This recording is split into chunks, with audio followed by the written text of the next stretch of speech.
記得1938年，我啱啱讀緊初中嘅時候，有日本飛機炸潮州啦。時間1年幾之後呢，就係嚟香港。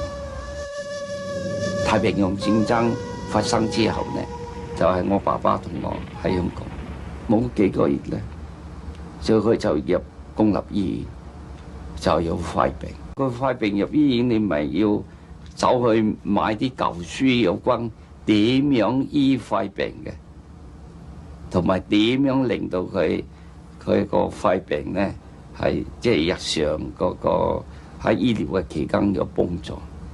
唔聰明，唔可以去買嗰啲書嚟睇又好。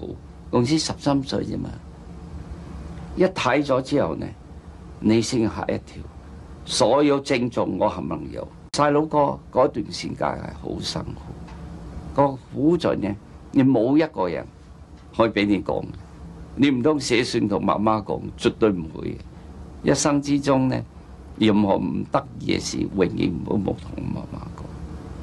同我爸爸只係一件嘢呢，到今日係養自己咧，安慰到自己嘅。喺當我爸爸過生之前唔夠1日，佢調轉嚟，佢冇嘢可以同呢個仔講，佢變咗問啊，你問我有咩事可以同佢講？你話如果你諗深一層咧，真係都幾悲哀，係咪？但係呢，我同佢講得好有自信，安慰佢，話我哋一家一定好。冇錢買書，去買舊書，而買嘅書呢係買着嗰啲老師教嗰啲高中生嗰啲學生嘅課程。